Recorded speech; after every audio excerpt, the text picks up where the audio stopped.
Hello, everybody. How's it going? I'm WoWcrendor, and welcome back to another episode of Fishing with Crendor. And today, I am joined by the one, the only Kripp. What's up? What's up?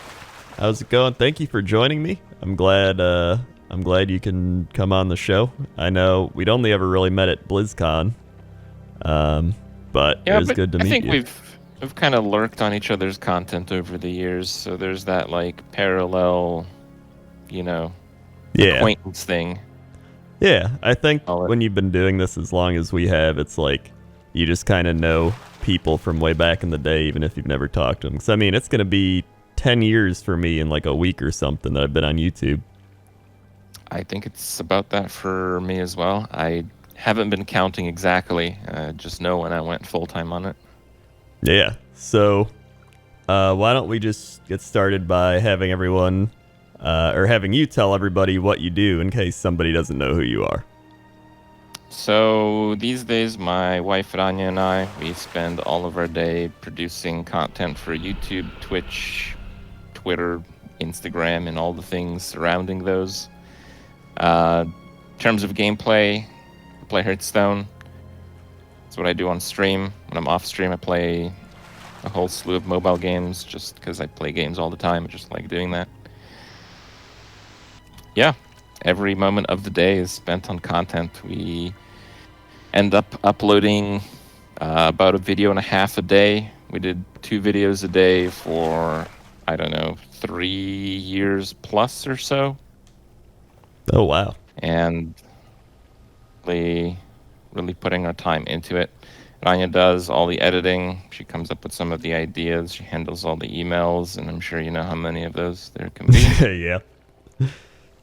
Handles the playing cards and Hearthstone part, and a few of the other things. So how did you actually... Well, I guess before even just getting into YouTube, how did you get into video games? Like, what was your first console? Was it a Nintendo or a Super Nintendo? Played was on a computer. I was born in Romania. I moved to Canada when I was 7. And my dad worked for a bunch of different companies, and he was working for the university. I don't know how it happened exactly, but he got like a home computer. Around the time when I was 3, this happened. And I got to play some of the games, and I remember liking Lemmings the most. There was this frog game that people think is Frogger, but I'm not so sure it was Frogger. Kind of got into gaming around that time. When I moved to Canada, we were here, and I played Diablo 1 when it came out, Warcraft 1 when it came out. I kind of started really early on Blizzard games. I'm not sure how that came to be though. I don't remember why I picked up Warcraft 1. You just kind of remember Diablo playing 1. it. Yeah, I just remember getting them as soon as they were out. Most of my friends at the time, they were sports and some card games on the side, but yeah. I don't know why I ended up in Blizzard's grasp, but haven't escaped, so here I am. Yeah. So you actually played Warcraft before you played World of Warcraft, because I know a lot of people never even touched the RTS games before they played it. Warcraft 1 was just phenomenal when it came out. It's just unbelievable. And I remember trying to play it just a few years ago, kind of, to satisfy my nostalgic cravings. And wow, it's so horrible to play this game. Yeah. It's in terms of controls and how things handle, we're spoiled these days. Yeah, I know. It should be fun with the Warcraft 3 remake, though. I'm pretty excited for that. Yeah, that should be fun. So when did you actually get into World of Warcraft? Into World of Warcraft a little bit late. The first time I touched the game, people had already killed Illidan in Burning Crusade. Before that, for about 7 years, on and off, but I would say 90% on, I was playing Dark Age of Camelot. And Dark Age of Camelot mechanically was an incredible MMO. And Dark Age of Camelot and World of Warcraft, comes into the picture, so I check out a few videos, see what the game is about from a lot of our friends who ended up switching games, and it didn't seem like it was all that. I know people have, memories of grandeur of vanilla and stuff, but secondhand experiences and comparing it to Dark Age of Camelot at the time didn't really make it seem that enticing. Everything that people described about World of Warcraft around the time it came out was like a feature that had already existed in Dark Age of Camelot. So it wasn't too excited to switch. Yeah, it was fairly late, Burning Crusade, and I don't know, my friends and I, we just kind of got a bit bored of what we were doing, so we thought we'd just check out like the leveling experience, and I ended up playing a warrior. So I think in Burning Crusade, it still had fairly vanilla mechanics with warrior. Like playing a warrior was not fun. Like leveling alone as a warrior was not fun. Like nothing about warrior was fun. Yeah. So I played a warrior, got to like level 40 something, and I was basically about to quit the game. Like, yeah, I don't really want to play this character anymore. And instead of quitting the game, just, I don't know why, I guess I was a bit bored, I tried to make another class. I played a hunter. I didn't log in the warrior, not for even like, moving over items or anything. I just never logged the warrior in until like my hunter was max level and like months had gone by, and then I like logged in the warrior to strip him of gear or something. I really liked hunter, so I ended up sticking with it. Just for me, World of Warcraft didn't really blow me away in terms of what the game could do until I got to raiding, which was much later. It was just how fun it was to play a hunter and to micromanage all the different pets and skills and cooldowns and range breakpoints and all that kind of stuff that just kind of kept me hooked on the game long enough to discover raiding, which I think was the highlight of the game for me overall. Yeah, I think raiding is probably one of the staples of just World of Warcraft in general. Did you raid with like your Dark Age of Camelot friends? Not many of them. A lot of them had gotten like banned up until that point. Standing against this is secondhand experience was that like speed hacking was pretty rampant, and like exploiting boss kills with like paladin abilities was something that they did, and we had like a lot of people playing World of Warcraft, and a lot of them got banned for doing this kind of stuff. I don't know how rampant it really was, because again, it was just them telling us about it. So, but yeah, I think there was some kind of paladin ability that you'd get hit or something, or you'd get crit or something, and it would increase the value of your next attack, and they would just forever and ever and like one-shot a world boss or something like that. And then with like speed hack, they would like basically keep the buff up and like teleport through instances or something. I don't know. Oh wow. Well, stories that I heard at the time, but Yeah. it wasn't quite anything like what I experienced when I ended up playing the game in the later parts of Burning Crusade. So what was the first raid you did then, since you did raid in TBC? Did Serpent Shrine Cavern, is that what it's called? Serpent Shrine Tavern. Yeah, okay. That one. So we went on like Lurker Below with like the first raiding guild that I just joined that was like kind of open. Lurker Below for like 7 hours, and then we didn't kill it. That was like the day. It was like, okay guys, here's gonna happen. We're gonna like do some damage to the boss, and then he's gonna do like a spin thing, and when the spin thing gets close to you, you go in the water so the spin thing doesn't hit you. All right, you got it? Yeah, we got it. And like every time it would wipe half the raid with the spin thing. Every time. Hours and hours and hours and hours and hours. So I don't know. So it was pretty rough at the start, I would say. Yeah. I'm kind of curious then, how'd you get into Dark Age of Camelot? Because I know a lot of people that I talk to end up playing Dark Age of Camelot before they play WoW, so I'm kind of curious, like, what got you into that and what you loved about that game.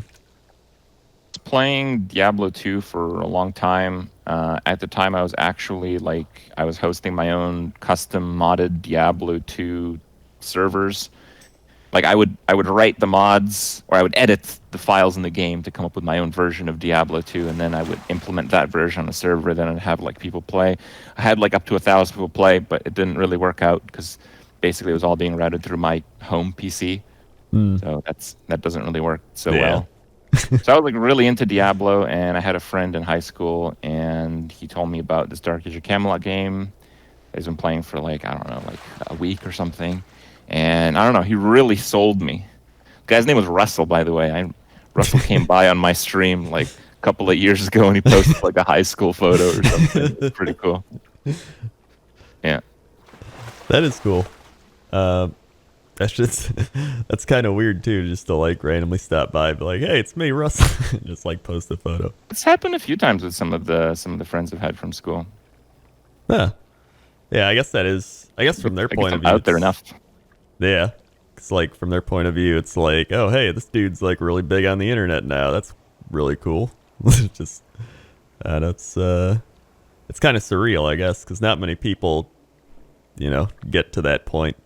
So I'm kind of curious to how you just got into YouTube, because I don't know, for me it was WoW that got me into YouTube. So is it a different game that got you into YouTube? Because obviously you've been doing it since before Hearthstone was a thing. Yeah, so the first videos that I made were World of Warcraft videos as well. I think there were, I mean, I can probably check, but I would imagine they were around the same time as videos. Yeah. About a decade ago, I think.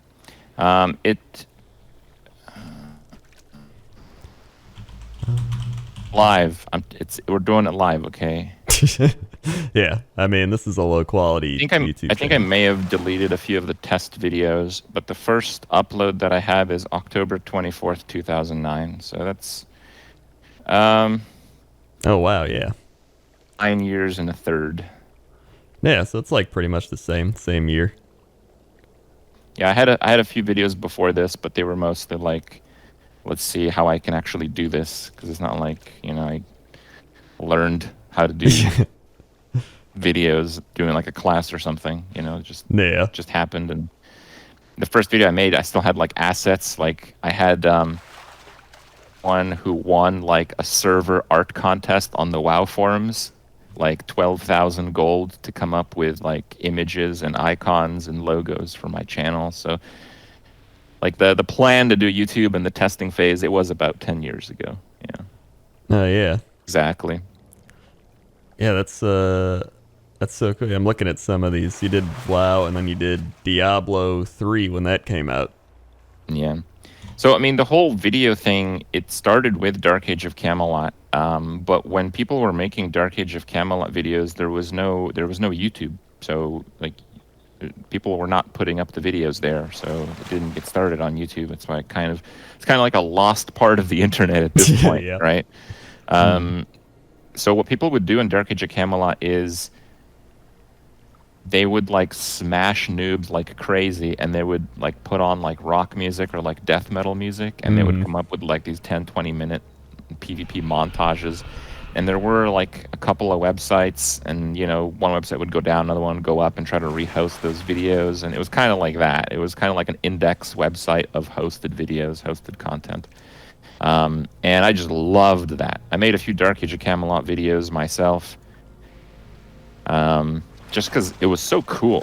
You got to share like who you were in the game. You got to share the music that you liked, and it was kind of like a bit of an art form. Just everything about it was just really awesome. In World of Warcraft, even though I started near the end of Burning Crusade, by the time Wrath of Lich King came out, I was in Exodus, which is #1 guild in the US at the time. And like 1 month after joining, I was an officer in the guild. I was doing recruiting. I was doing co-raiding with K-Warrior. So like I was doing, top DPS in the world, and I think it was WoW web stats and World of Logs. I would just top all of them on almost every boss all the time. So, I basically wanted to do more, and the next thing that I could do was basically show people how I did it. So that was basically why I did it on YouTube. Like at that time, it wasn't the YouTube of today. The YouTube of today has existed for, so I guess 7 years or so. Yeah. where people are like, okay, like, how do I target an audience so they become my fans, so they watch all my videos, so I can get the most watch time to get the most ad revenue to make the most money, right? Yep. There was no like hope of making money on YouTube. You just made YouTube videos if you felt like it, and that was basically the end of it, right? If you made a video with World of Warcraft content, Blizzard owned that video. You did not make any money from that. Mm-hmm. Yeah, A up lot of those until guys, like yourself Machinima. included, it's the OG. You know, we're here because we like games and we like making content and basically video logging our experiences in these games and things of that sort. Yeah, I mean, there's always those people that are like, "Ah, you know, if YouTube went down today, I'd still make my videos. I'd still do that." And I always question that because I'm like, I don't know. I think a vast majority of people would stop doing it unless they were still making money in some other way, like selling merchandise or something, where they were still profiting. But it's like, you know, back then it was like I liked funny WoW videos and I liked WoW videos, so I was like, hey, you know, I don't see enough of them, so I'm just gonna make my own. And it was just, you know, it's a hobby. Yep. And when I started, there was like WoW Hobbs, Yep. few other YouTubers that would kind of make like World of Warcraft content, but it wasn't really Mm-hmm. the Warcraft content while explicitly not including any World of Warcraft related things, including the game, so they could actually monetize those videos. Yeah. Like Athene did that a lot. Swifty did that a little bit. Yeah. Yeah. It's crazy too to see how much just the platform has changed in that amount of time, because when you think about it, like 10 years is a long time, but it's also like not that long in the grand scheme of things. I mean, even compared to like television or something. Vision hasn't really changed for a long time, hasn't it? Yeah. It's one of those things now where even the bigger medias, or not the bigger media, but like the big CEOs and corporations are all seeing how successful YouTube and Twitch are, and they're just starting to throw money at it. And you know, like Ninja in Times Square, for example. Yeah. It's Well, yeah. at the same time, they try to capture these audiences too. They see that there's Twitch's perspective. Like they want Ninja to go to Times Square and be there and try to tell people about Twitch and stuff, right? So there's a lot of people in the world, and you know their attention is like their Facebook feed. So you know, Yep. Twitch, I would say, is a lot better than that. YouTube is a lot better than that. So yeah, there's many sides to it. Yeah. But yeah, all of it is crazy how it's changed over. Well, So what about like Hearthstone? Because I know Hearthstone. Would you say Hearthstone's the game that got you to your biggest point, or would you say it's something else? yes, I think Hearthstone is the game that got me to my biggest point. When I first started streaming, I, much like everyone else, I didn't really think it was that big of a deal. When I full time, I was working as like a computer technician, living with my parents, and I made YouTube videos, and they changed the rules so you could monetize video game content. So uploading like one video every like 5 days or so made like $240 or something. So I'm like, okay, well, if I make a video almost every day, then I could like not have to work. So Yeah. basically quit my job and try to do that. And yeah, I know how games work. It was pretty evident from just playing the Diablo 3 beta, which was coming out like a couple of months down the line from this point. A team-oriented game, which actually didn't really end up being the case, but Yeah. everything pointed to that, and that's how Blizzard typically makes these games. Yeah, I basically, because I did recruiting for my WoW guild for like 4 years, I had an index of every person who's ever been in that guild and their phone number. So I basically went shopping for the best players I knew, and made my Diablo 3 team. I told them like what my goal was in this. Like, you know, I want to see if I can do this full time, so I want to make like a video a day. And they told me about streaming. I didn't even know streaming was a thing. Stream, and I'm like, okay, well, I got to come up with the videos anyway. Seems like a decent idea. It seemed to work out pretty well, but it wasn't until I had far more viewers at the heights of Diablo than I did for Hearthstone for a while. But Hearthstone took a while to grow, and also the platform grew a lot. Yeah, that's true too. When I met Rania, my now wife, and we started working together on the content, it was a big deal because in the end, it's largely a competition for popularity. So if you're putting more time on content, then your content is probably going to be better, or it's going to be more in their face thing. So you're kind of going to win out on this. Nowadays, everyone has like their YouTube editor, and everyone has like a manager, and everyone has like this and that. But, you know, when we started setting this up, like, I don't know what it's been now, 4 years, and people didn't have that. So, you know, we worked together on that, and we kind of grew our success. We made the most of it when, you know, sponsors started hitting up Twitch. We made the most of it when, like, you know, sponsorships started popping up. We made the most of it when there's, like, more eyes on Twitch. Like, my peak viewership, I think it was the expansion after Old Gods. I don't know which one that is offhand. Whatever came out after Old Gods, I think we peaked at like 117,000 viewers opening packs. Oh wow, yeah, dude. Opening packs is that's like when everyone watches. I guess so. I guess so. Not really anymore, actually. You'd be surprised, but yeah, that's that worked out for a while. So yeah, I mean, so far have definitely been with Hearthstone, but it didn't start out that way. It kind of took a while to get there. Yeah. Many different variables that developed over the years. It was the mean streets of Gadgetson. It was after the Old Gods. One then.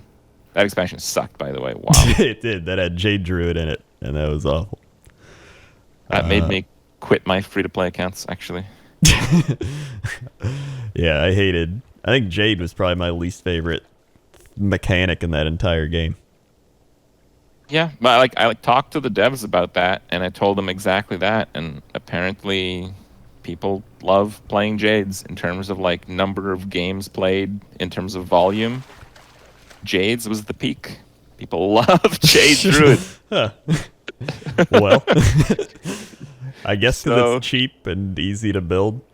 So I guess it would make sense. It's also very easy to play, right? Yeah. It's actually interesting how much a lot of these companies like Blizzard analyze data and like look into all this. It's like something you don't really realize. Very different perspective on what works in terms of like a company and what we like, even though we are kind of like on the pulse of the game that we play. Mm-hmm. What would you say is your favorite expansion then? It's without question. In terms of like Arena, I think we've had 3 heights because I mostly play Arena. Mm-hmm. We've had Classic. Classic Arena was excellent. We had Old Gods, which was excellent. And we had Boomsday. Last expansion was actually excellent. It was just slow enough to where you wouldn't have like flush hand opener like 20% of the time kind of deal where you just can't lose because you had too good of an opening hand, and it wasn't too unfair because the overall card quality was pretty low. You playing well mattered a lot last expansion, and the cards we played, in my opinion, were pretty fun. But in terms of constructed, 2 peaks were Classic and Old Gods again, and I think Old Gods beat Classic for like fun.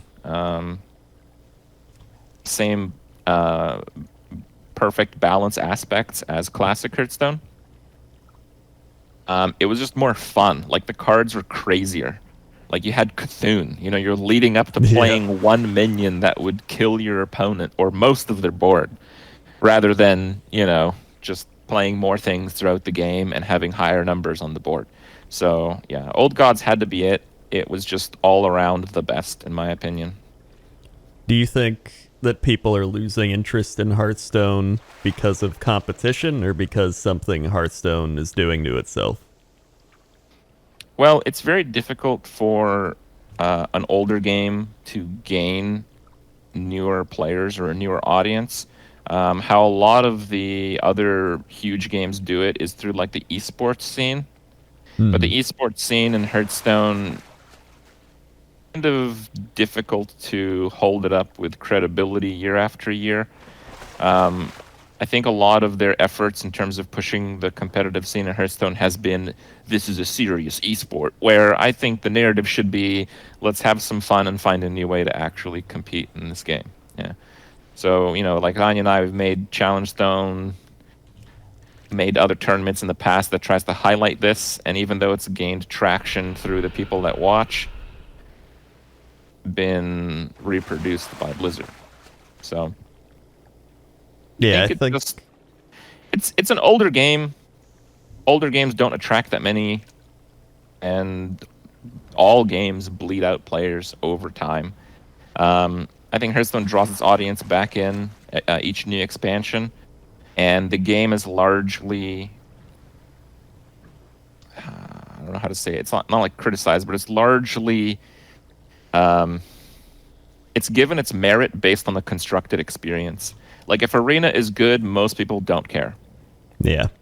If they have like really good Tavern Brawls 1 expansion, nobody really cares. Like people don't say Hearthstone's great because Tavern Brawl and Arena were amazing this expansion. People say Hearthstone is good or bad or whatever it is based on solely the constructed experience.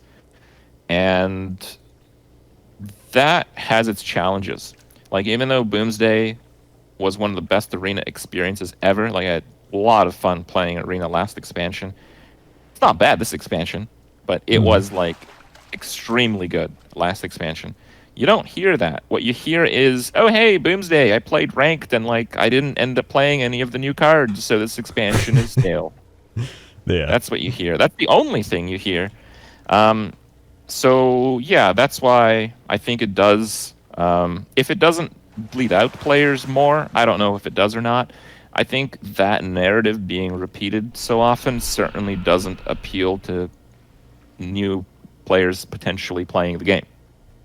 Yeah, that makes sense. I think that can certainly change in a big way next expansion, because next expansion we have the standard rotation, first expansion of 2019. The main problems with the typical critique of Hearthstone is that new cards are not being played, and that was true for the last 3 expansions. But the last 3 expansions are literally the only expansions left in standard in the next standard rotation. So up with like no new cards, then we still get to play a whole new version of Hearthstone, or they come up with a whole bunch of new powerful cards and we play those. So in either case, we'll have a completely new version of Hearthstone next expansion. So I'm hoping that people realize how much that can mean for the game, and I guess we'll see. Time will tell. I know the other big complaint I've heard from a lot of people is just the amount of money you need to put in to be competitive in Constructed. Do you think that's part of it? That varies. That's certainly true at some times. I mean, I made a video a couple of weeks ago where I won, I think it was 24 or 26 consecutive games. Yeah, it was on a free-to-play alt account, so I started at like rank 25, but still, like I won like 20 some consecutive games with a 960 dust hunter deck. It had no rare cards, no epic cards, no legendary cards. Account I hadn't logged into in like a year and a half, and I crafted 3 commons, and that was it. That was the deck. Oh wow. And like these options are there. I think the problem is that a lot of people, they want to play a certain deck that might have like a 0.1 or 0.2 higher win rate. Expensive. But the cheap options have been there at almost every time. Almost every time. There certainly have been exceptions.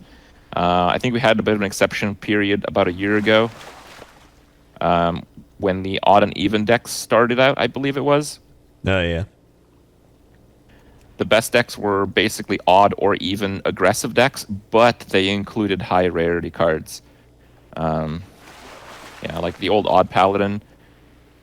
All of them had like Leroy, some other legendary, 2x level up, which is a card nobody had before because it's horrible. Yeah. Epic. So epic cards cost half as much as a legendary. They're like not cheap, right? So Yeah. yeah, there's certainly been exceptions to that. I don't know. Obviously, I have a different perspective on the game. I play the game a lot, and Hearthstone does reward you for the time you put into the game. Mm-hmm. I could have every single card in every set for the next, like, 10 years if I never crafted golden cards and never paid a single cent in Hearthstone. Just because I play Arena so much, and that gains me gold over time. 5 years, so, yeah.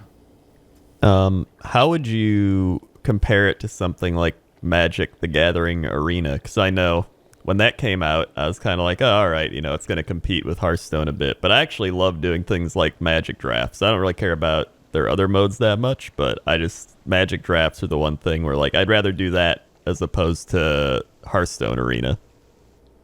Oh, I feel you there. I mean, when I play Magic the Gathering from when I was like a kid, and my favorite thing to do in Magic was to do the Friday Night Magic events, which is basically draft mode. That's what it is, actually. Yeah. It's just with real people, and, you know, sometimes, more often than I would like, that proved to be a bit of a challenge. Some people who went to those events when I was a kid would have, like, no idea how to play the game.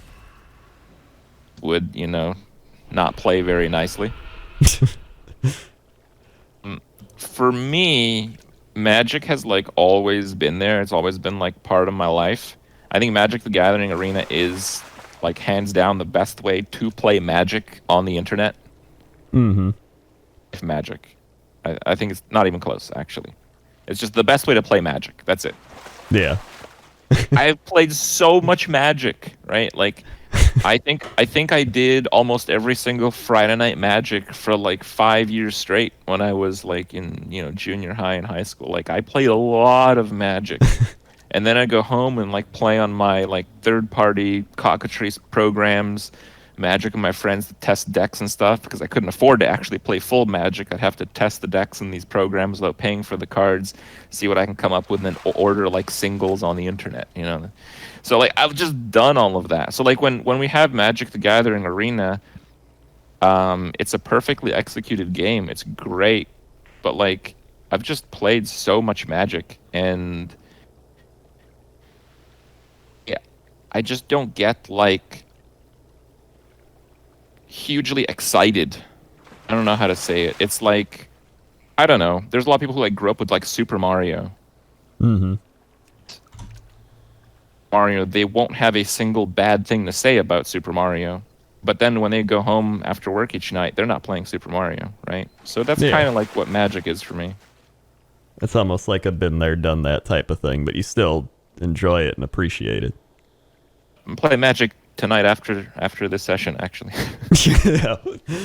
I've actually played quite a bit of Magic just for like not even streaming. Sometimes I'd like to stream, and sometimes I'll just wake up and be like, I'm gonna do a Magic draft. It's just, I don't know, it's always an addicting thing to do. I don't know. It's like crack. Sure. But I never really got that with Hearthstone Arena, and I don't know why. I don't know if it's just because I like the Magic format more, or like maybe it's because of the fact you're opening booster packs and cycling through, and then Hearthstone's just like pick from these 3 cards. Like, I don't know what it is, but I don't get that same kind of addictive feeling from Arena. Well, some people really like Arena, and some people don't even play Hearthstone. So yeah.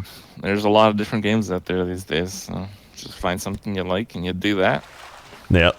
That's why if I play Hearthstone, I just do either dumb gimmick decks, because I just like playing dumb gimmick decks, or I'll do like Tavern Brawl. I'm one of the people I actually enjoy Tavern Brawl still. I think they're fun when they're not like the 20th repeat of a Brawl.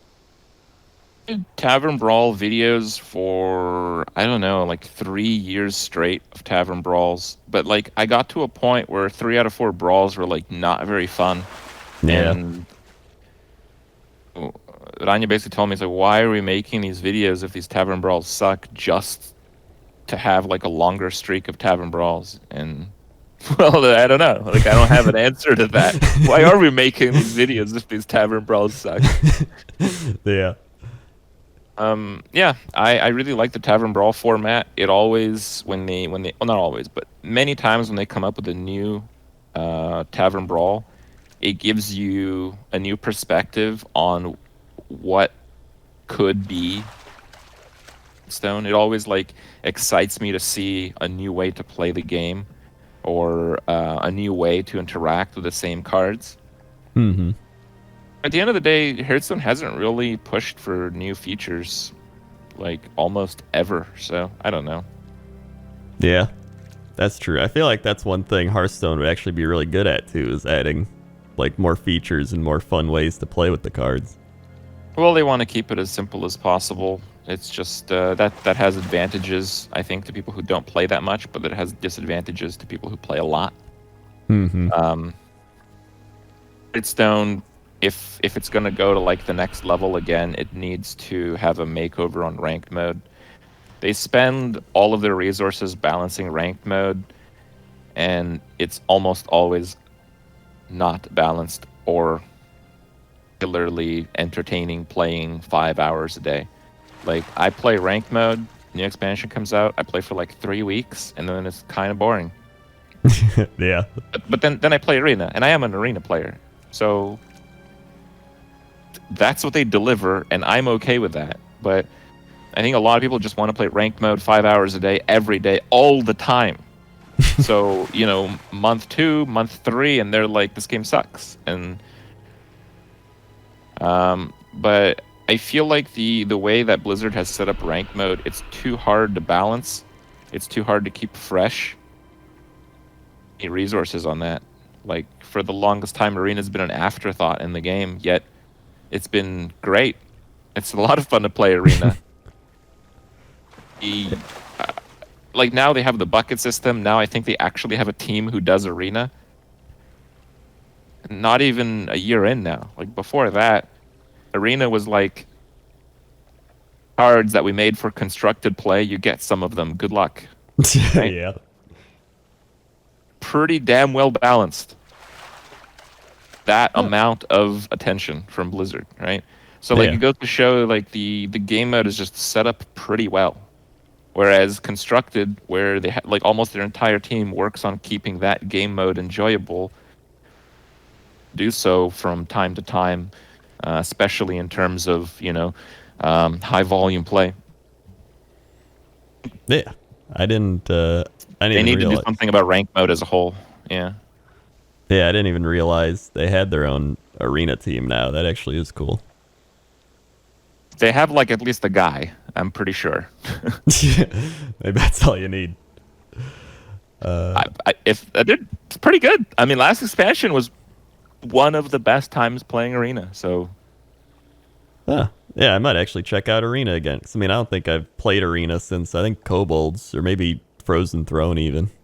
So I might just check it out again the too. worst Arena. Frozen Throne, when Death Knights were in the game, it was unbearable. That was, I think, one of the only times where I stopped playing Arena.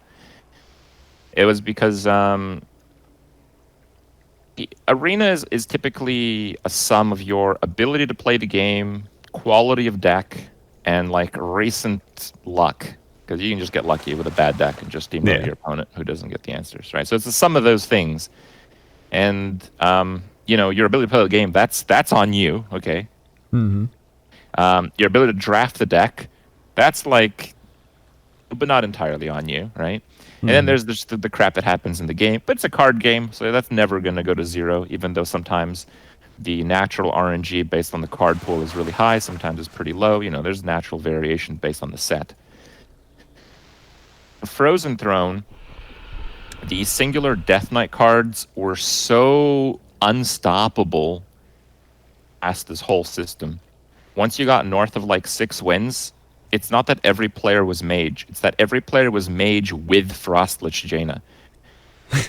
It's like managed to see mage when you started your arena, picked mage, and it didn't matter so much what the other cards were in your draft. If you were just given the option to get Frostlich Jaina, anytime you played that card, you would win the game, basically. So I would get to like 6 wins in most of my arena runs, and then, yeah, it would just be like, oh, Frostlich Jaina, guess I can't do anything this game. Next match, Mage, Frostlich Jaina, guess I can't do anything this game. And it was insane. And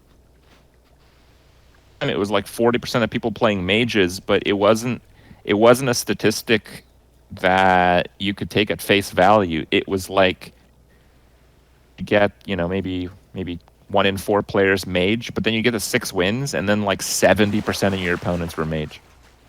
So it was really bad. And it took them like, I don't know, a month or 2 to take Death Knights out of the draft pool, which they did so correctly, by the way. Jesus. Yeah, I think even all the constructed decks were just like mage decks with Frostlich Jaina. I think so. I don't remember. Yeah. Lar? Yeah. Your argument seems to hold up today, yes. Yeah. It's one of those things where, like, I'm not very good at games. I don't know if you could tell, but, like, I'm not going to be the top DPS. I'm not going to be, like, ranked number 1, but I play games just because I have fun, if I can make a dumb gimmick deck and beat some guy with it that's playing really hard, that's my type of enjoyment. Like, oh my god, I can't believe that worked. I spawned like 4 Ragnaroses. So would you say you're like a bit of both of that? Like, you're good at the game, but you're also entertaining? Or would you say you're just people watch you because you're good at games? Or what would you say, like, what makes people want to tune into you? I think it's a combination. I want to be good at what I care about. I don't know why. I just have to be. I'm always ways to optimize everything, all the time, and it's mostly in games because that's what I do all day. Yeah. Going to bed and I'm thinking about like decks and like builds and like some of the games that I'm doing and like some strategies in those. I'm just, yeah, it just consumes me, I guess. So I'm thinking about these all the time. So I care about people watch me, and sometimes I get like upset and it's like, oh man, this guy's such an asshole. He's just like raging and being salty over a video game. And yeah, they watch another streamer who is not doing that, but I feel like at a core, I play these games because like I want to play these games and I want to be good at them. Yeah. People who are in the industry now, they're like, how can I get more viewers? How can I appeal to my audience the most? Mm-hmm. These things are the things I'm thinking about. Yeah, some of these guys are not going to get salty when really, really dumb things happen in the game, right? Yeah. But for me, fun is always a factor. I cannot play something I don't like really enjoy. I can't do it. Like for me, I get like obsessed with these games, but effect has to be there. Being competitive. Like I the chess for a while when I was younger, and I'd play like one game, and then I playing another game. So yeah, I have to love the game. I have to love the game to the point where I'm thinking about it all the time. I get good at it, and that's where I expect some kind of results from myself. And I guess that's why I get salty sometimes when those results don't come in. So would you say you're like a perfectionist in that aspect then? You can't be a perfectionist. You just have to try your hardest all the time. Yeah, that's true. I mean, I guess you can say that even you applied that to YouTube, you applied that to Twitch, you've applied it to pretty much everything you've done. And I mean, It's worked out, so. Oh, that's what I wanted to ask you about. The Mr. Pinchy crab in Burning Crusade. Because this whole episode I've been fishing in Terracar Forest because of the Mr. Pinchy crab thing. So do you want to tell that story of how you got it? Well, I really went into all the little nooks of World of Warcraft when they came up with the achievement system. I was crazy about achievements.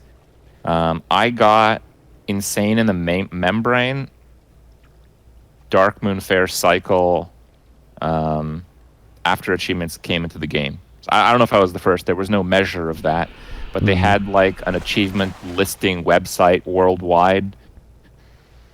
Like it was kind of like WoW Progress, but it was like for achievements. I don't remember. It's been too long.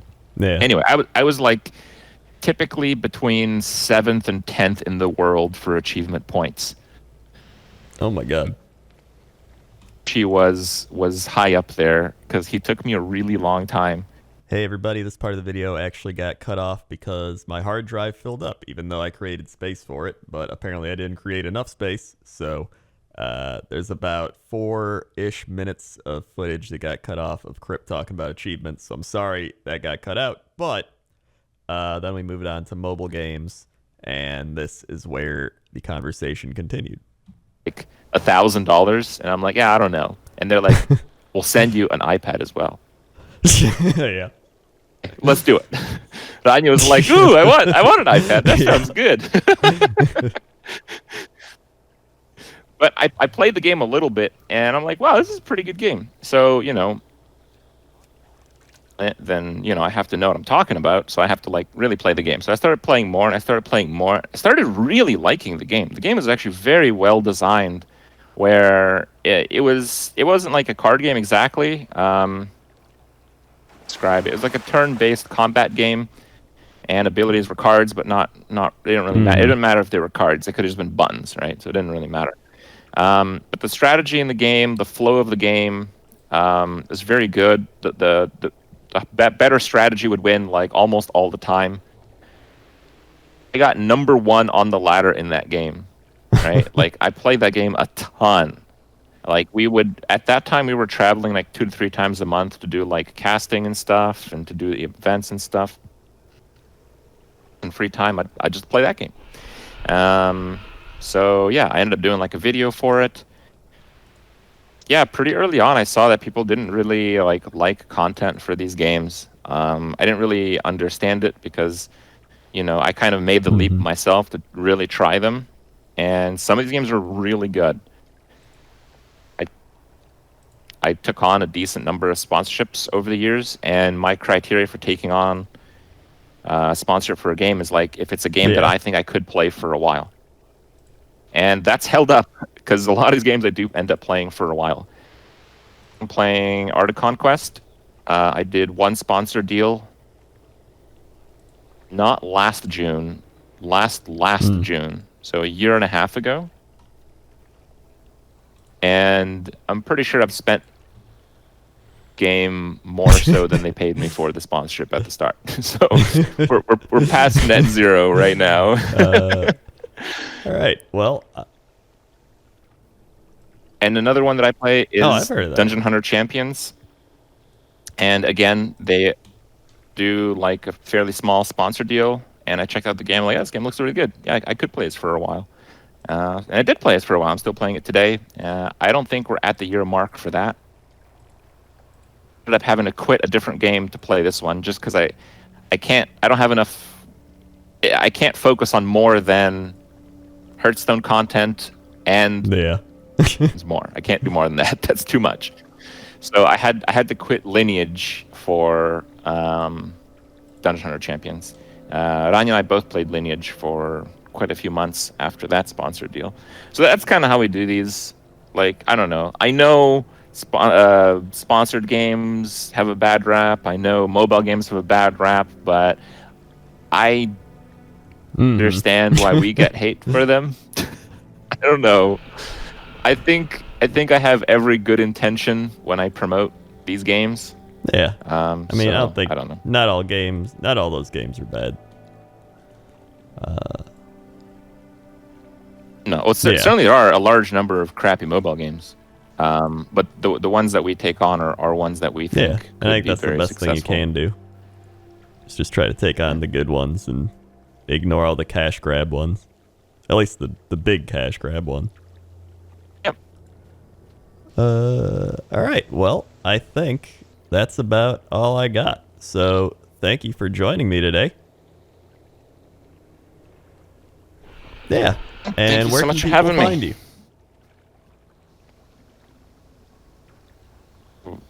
You can just Google Kripp if you want, or Kripparrian on YouTube, Kripparrian on Twitter, NL_Kripp on Twitch, Casual Kripp on Instagram. All right. I think that's about it. Thanks again for joining me, and it's Kripparrian with 2 R's, double P, double R. Yes, Kripp the Barbarian with a spelling error, but it looks cooler, so we stuck with it. It'll always confuse people. But I'm sure either one you typed in, it'll pop up. Either way, I'm done. Thank you very much. And I never know how to end these, so I'm just gonna end it. See ya.